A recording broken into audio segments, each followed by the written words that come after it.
This is the Action Movie Guys podcast, bringing you action movie reviews from across the decades, plus box office numbers and insight like never before. And now, your hosts of the Action Movie Guys podcast, Alex and Nate. What's up, everyone? Welcome to episode number 246 of the Action Movie Guys podcast. I'm your host, Nate, and this is my co-host, Alex Figueroa. And on this episode, we are starting a brand new month. So we have a new second category besides the franchises. And this time, we're going to be doing sequels to movies that we reviewed part ones of. So first up, the sequel to a movie we did a while back, which was John Carpenter's Escape from New York. This sequel, of course, being called John Carpenter's Escape from L.A. Now, Alex, I know you've seen this, but when was the last time you saw it before this review? When they released the 4K for it, because this got a 4K transfer. So when that movie came out, I picked it up because I like to have certain movies I will buy the 4K for just to complete the set, regardless of like whatever. But this was one of them. I like Snake Plissken, so I was like, you know what, let's finish it. There you go. Okay, so that was like last year, I think maybe early last year that came out. I've never seen this movie. I've seen Escape from New York only. I've seen clips of this movie, and I just never was drawn to like watch it. So I did not have the 4K, but I did have it a digital. I don't know if someone gave me a digital code or what, but I had a digital 4K. My TV in the living room does Dolby Vision and everything. It looked pretty good. Good. Honestly, the 4K looked pretty good, and it made certain things pretty bad. But we'll get to that in a moment. Now, before we do, let's give you some Rotten Tomato scores. Now, this, not great, but not as bad as the last movie we did. I'll tell you that much. Critic score is actually a 53. So a little over half positive, almost to the 60, but not quite. But audiences, they didn't really like this movie too much. It has a 39% audience score. What do you think? We'll talk about it in movie stuff, but this movie, was it ahead of its time? No. Should have never came out? Yes.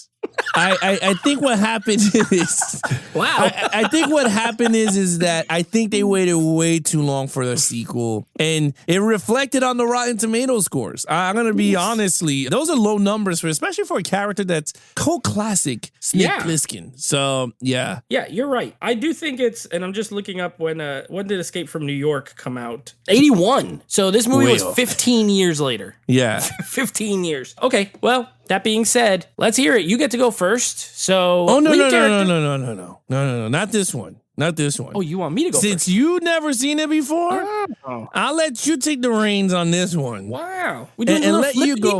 Yeah, we're going to flippity do that on your episode. So I want to hear what you think about it before I do mine. All right, I like that. Okay. Snake Plissken. So I liked him in the first movie. I thought Kurt Russell was cool. I like Kurt Russell. I just think he's cool in general. I don't know if it was because it was the first time watch or what. Yeah. Like, I didn't hate him in this movie. I think I gave him a lower score than in the first. I gave him a 3 in this movie. He still seems like Snake Plissken from the first movie, to be honest. Except I feel like he talks way more like raspier in this movie the whole time, more than he did in the first movie. So maybe he forgot like how he talked, and he was just like, every line I'm gonna do like this all the time. Yeah. So that was a little funny, but the character itself still seemed like the Snake Plissken from Escape from New York. The reason I don't give it the same score and I lowered it a point is because he doesn't really have a storyline.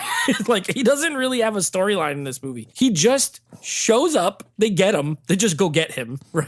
Like, he just shows up, like, we got him. You're gonna go in here and do this thing that you did also the first time. And then that's it. And that's all he has now. He just has to go through the trials of being in LA and surviving there. But storyline for him, there's no growth or anything different really that he does. He does kind of, I guess, something that would be considered heroic at the end, but even then it's kind of like not really. He's still kind of out for self. So I gave him a 3. I thought he was okay. A step down from the last movie, but not horrible to me. Yeah, I would say that's not that bad. Not bad. I gave him a 3. I thought he was solid as Snake. My problem is that's not the same character we saw in the first movie. I mean, they totally re-changed him up. I was not a fan of this version of Snake Plissken. I felt like, you're right, I felt like Kurt Russell did not know how to play the character anymore. But the problem is that this film was written by 3 people. It was John Carpenter, Deborah Hill and John Carpenter wrote Halloween 1. Then you have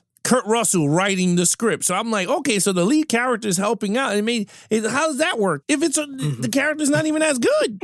So yeah, why didn't he write himself better parts? Yeah, like wouldn't you have like better scenes in this movie? But anyway, I didn't like him much, but I was like, he wasn't horrible. I thought he was good, and it was fun seeing the character on screen. And there's more stuff to talk about, but I gave him a 3. I thought he was good. He looked great. I mean, he looked big. Like Kurt Russell looked jacked in the 4K. Great. Yeah, and this was the year before Breakdown too, which is a movie I really like. So he was in that 90s mode. He looked good. Yeah, he looked pretty good. All right. Okay, so main villain. This was what is it? Freaking Jose Cuervo or whatever, Cuervo Jones or something like that. Yeah, Cuervo Jones. Yeah, what a horrible name. Kurt Russell must have wrote that name. That was his contribution. He's like, let's make the bad guy have a really weird first name and then just call him Jones, because this dude is like South American and his last name is Jones. Anyway, kind of the villain for most of the movie, and then also the president, is bad. But none of them are good villains. I gave him a 2. It stays away from I saved my 1s for like the really abysmal. I wouldn't say he was abysmal, but he's just a gang lord.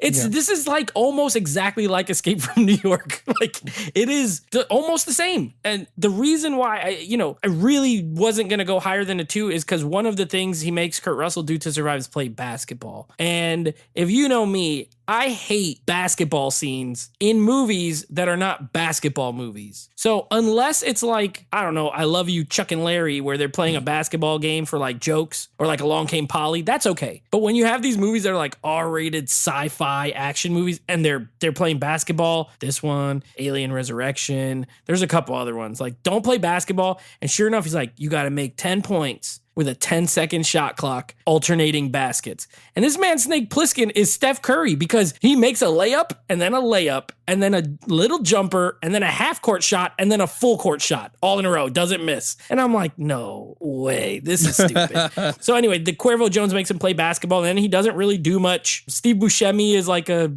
villain and then he helps him and he's the villain, very confusing. So I gave him a 2 total. I don't think they were memorable, but they weren't the worst I've ever seen. Yeah. I mean, you're nice. I gave them a 1. I thought they were horrible. Like, they're not memorable. They garbage. At least Duke in part 1 was more. Isaac Hayes was way better of a villain. He was better. Yeah, but this one was not good, dude. Like, that Chavo guy never got to fight Pliskin actually, they never came toe-to-toe. Like meat barely. No. He was just like, I heard of this guy. Yeah. Now you have to shoot. And I was just like, what is wrong with this? Like, fake ass Spanish dude. Like, I didn't like him. Steve Buscemi was kind of cool. What's his name? City Star Search. Stars of Map of the Stars or Map something. Map of the Stars Eddie. That's his name. Map of the Stars Eddie, which is annoying. I was like, all right, he was cool, but he's annoying. Then you got my man with the surfer dude bitching. It's gonna be bitching. Oh, Peter Fonda. Yeah, he's like, it's a bitching. So I was just like, okay, my boy Bruce Campbell did his job. I loved him in the movie. He was really good. Like if they did a whole thing on him, I would have been like, this would have been awesome. When he was the plastic surgeon guy, I was like, yeah. I was like, he looked so weird. Yeah, so weird. That whole scene of the movie was, I think, the best part of the movie. Like it was quirky and weird, but it felt kind of like, oh my God, like, man, I wish they stretched it out even more. Like him trying to run through the hospital to get away. I think it would have been a cool sequence, but I mean, they got out pretty quick, but I kind of liked that scene a lot. He was like real boobs and he grabbed on her boobs. He goes, he got one blue eye. It's a shame he only has one. But I mean, the villains were not good. The president, I mean, he was not good either. I mean, they all wasn't good. Yeah. Even the guy was like, I know Pliskin is alive.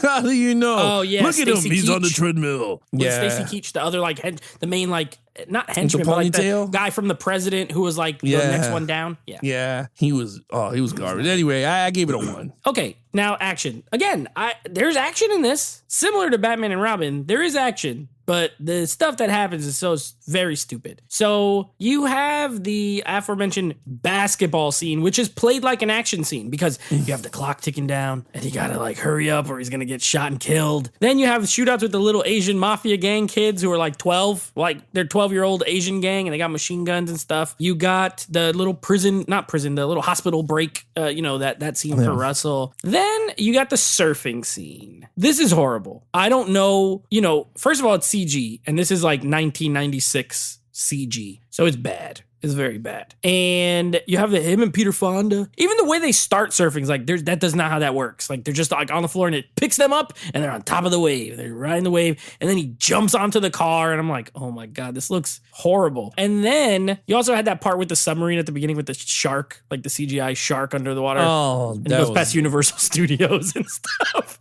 I'm like, oh my gosh, what is this? And then my favorite scene, though, at the end, when they're on the hang gliders that never land, that they could just keep flying. Like there's some kind of magical wind that could just keep them flying up in the air on hang gliders forever. So again, plenty of action, most of it dumb, but there's some cool violence. I did like that kind of gladiator section thing, you know, before the basketball scene where they're like in that, the guy has that thing, he's like cuts the, I mean, they don't show it, like cut the head off, but because I thought that was going to lead to something really cool, better than basketball, to be honest with you.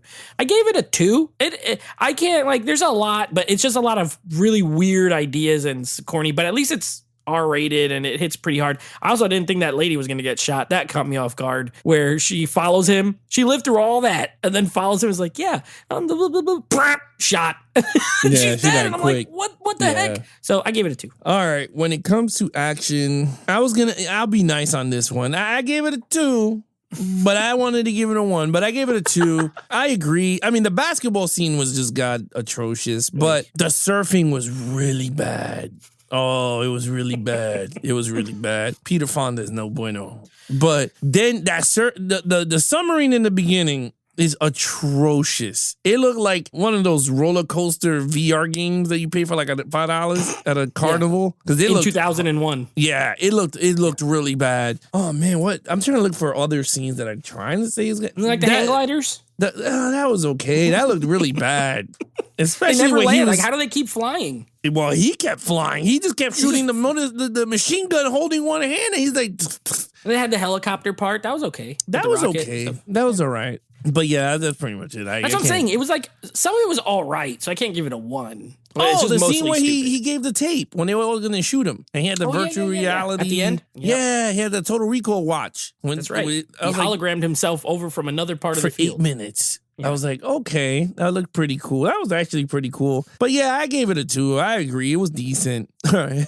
What do you got? Storyline. So this movie is almost the exact same as the first movie, except less in every regard. So I think it's...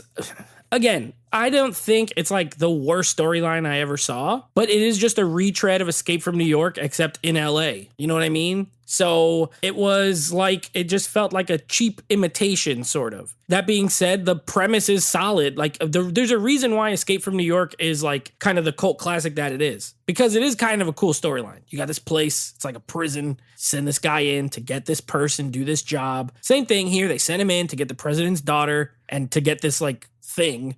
And then the president wants him to kill the daughter because she's a traitor. Yeah, like that's the basic premise, right? And it's solid, but the problem is, like, we saw this already. Like, they didn't do enough different from the first movie to differentiate it. I'm pretty sure I gave the first one like a 4 on the story. I thought it was really good. This one I gave a 2 because, again, I don't think it's terrible. It just feels a lot like the original one, but not as good in every way. So I still give it a 2. Well, I give it a 1. I don't like movies that copy from the other movie. This was a hard copy. They inject him with the flu virus. That was funny. Instead of a bomb. Like, you have the flu, bro. Yeah, I thought that was it's so stupid. And there was like a lot of jokes that they were trying to remake from the last one, from the first one. Didn't work for me at all. I did like it. It was in L.A., but I thought it should have been a way better storyline than this, to be honest. I forgot to mention. I'm sorry. I didn't mean to cut you off. Yeah. But that scene you really liked is a scene I really liked, and that contributed to my 2 as well. The whole commentary on the plastic surgery and that sort of vapid LA lifestyle of everyone wanting to get plastic surgery and like how far it would go in the future. I actually like that. And I thought that was a clever commentary on that sort of thing. So also I'll add that in as something I liked. Sorry, you mentioned it earlier, and I meant to put it here, and I forgot. Yeah, no. I thought that was the best part of the movie, to be honest with you. I thought it was pretty cool. I mean, they were all weird. And it reminded me of like a Twilight Zone episode, like The Eye of the Beholder. I think that's called, right? The famous one with the pigs. You never seen that episode? I didn't watch Twilight Zone. Oh, man. I don't know because you're not into TV shows, but yeah, there's an episode, I think it's called The Eye of the Beholder, where there's a lady that has a head wrap on, and they start to take it off slowly, and then when they reveal it, it's a beautiful chick. And when she looks up, everybody look like pigs, and everyone's like, ah, like pretty much like they're like she's deformed. She's the ugly one. Yeah, like she's the ugly one, but the lady was hot underneath the whole thing. So I think you will, honestly. I might like it. I just have never really watched it. I think you would like a lot of the story. I mean, it was ahead of his time in that writing for Rod Sterling, but I think you would enjoy it. And they look amazing on Blu-ray. So imagine on 4K. Maybe I'll get it one day. Yeah, you might. It's 5 volumes, a lot of episodes though. That's okay. So watch it little by little. But but anyway, that said, I gave it a 1. You hated it. Okay, that's fine. So overall, I mean, I didn't totally hate my time while watching this. For one, it's only an hour and 40 minutes. So it's not very long. It's not like it overstays its welcome. But that being said, it is one of the most lazy John Carpenter movies ever. One of our Patreon subscribers, Rob, made a super good comparison that I agree with because I've seen both movies. Like, this was John Carpenter in his, like, he hadn't made Ghost of Mars yet, but he was getting there. You know what I mean? Like, this was like the precursor to Ghost of Mars, which is a horrible movie. Like, I think that's way worse than this movie. Because at least this has Kurt Russell, who's fun to watch, and it has Steve Buscemi, who's fun to watch, and it has some good actors in it. So, but Ghost of Mars is, like, horrible. So maybe we'll never do that on this podcast. We'll see. But atrocious. And I just think late John Carpenter, this is when he was starting to lose his edge, if that makes any sense. Like, he was a king in the 70s and 80s of that independent, kind of make your own movie that you want to make and do everything, right? Write it, direct it, produce it, do the music, he was like do everything guy. And at this point, it felt like he was kind of tired of making movies. Maybe it didn't have much to say except for that one scene, with the plastic surgery. That's the only moment that felt like something from old John Carpenter. Yeah. And I don't mean old man, I mean old like early. So, but that being said, I mean, like, I wasn't like constantly wanting to shut it off. So I gave it a 2. I don't think it's a good movie, but I think as far as a sequel goes, even though it's like pretty much a carbon copy, I guess you could copy something worse. Maybe that's my point. Like, it could have been worse. So it was a 2 for me. When it came to this movie, I was literally debating of giving it a 1, but I didn't. I actually think it's a decent film. I enjoyed it for the time that I was watching it. I was like, you know what? It is what it is. Because we sat through worse shit this whole month. Our last episode was something. Yeah, it was. I sat through a lot of stuff. But I kind of enjoyed it for like that 90s. You know what? I will say, though, it had a great soundtrack. I'm not gonna lie. Awesome. He's a great composer for music. Like, it reminded me of vampires. And I love vampires. See, that was before he totally went off the rails. Yeah. Vampires is pretty good. Yeah, I love vampires, and I love the score for Vampires. And this was right up there. I mean, the LA wasn't as good, but I did love the soundtrack. Like, I thought it was pretty cool. And what's crazy, too, is, I don't know, a lot of people know this, but Jamie Lee Curtis is the voice of the narrator in the beginning. Oh, really? Yeah, she was the narrator of the first 2 movies, New York and LA. Yeah, they worked together on a lot of movies. So. Yeah, so she was the voice of the narrator. So she was like in 1996. Cool. Fun fact. Yeah, fun fact. But yeah, other than that, I gave it a 2. I thought it was a decent film. Okay, so total points. For me, that is a 2, 4, 6, 11. 11 out of 25. Now, that's pretty low. But again, like, I wasn't like dying to turn it off, but it's a pretty bad movie. It's about what I expected for a movie I've never seen. I had a feeling it was going to be like this from the clips that I had seen. So I didn't really love it. 11 out of 25. I gave it a 9 out of a 25. I thought it missed the bar. I wanted to see a really good Snake Plissken. Like, it would have been awesome. Okay. It would have been awesome if it was just me. If I was Alex Carpenter, I would have actually did him doing the bank heist in Cleveland and got caught, and then show up to, them doing the whole thing with the same shit that we saw, but just seeing him get caught, because that was like the whole running thing in the whole movie, the whole Cleveland situation. Yeah. So I would like to see like how that guy was the guy before he became a girl. Pam Grier with the weird voice. Yeah. So That was weird. I thought that was like a whole weird situation, but I don't know. I give it a 9. All right. So 9 for you, 11 for me. Still not great. So hopefully we're out of the woods here. Next week, we got a couple of movies. One that I'm very excited for. So our next franchise is going to be Blade, which is a movie I grew up on all through middle school. Blade 1 was just my absolute jam. So we're doing some Wesley Snipes Blade. And then our next sequel is a sequel to a movie that was one of our Patreon reviews that was requested by Jay, who was it? I think it was Jonathan Jay. McCoy. Jonathan McCoy requested Jonathan Kick-Ass. McCoy. So we're going to be doing some Kick-Ass 2 with pretty much all the people returning except Nicolas Cage, of course, because R.I.P. to him. His character, he died in the first movie. So no Nicolas Cage, but Jim Carrey's in this one. Oh, I remember that. Yep. I never saw seen this one- Kick-Ass 2. So Okay. I saw it at the theater, and then I have it on digital. So that's all I know. So we'll be doing some Kick-Ass 2 and some Blade 1. That's a pretty good week. Could be a pretty good week. I never seen Kick-Ass 2, so this is the first time you watching. So, and the good thing is, since I host, you actually get to go first then for the first time watch.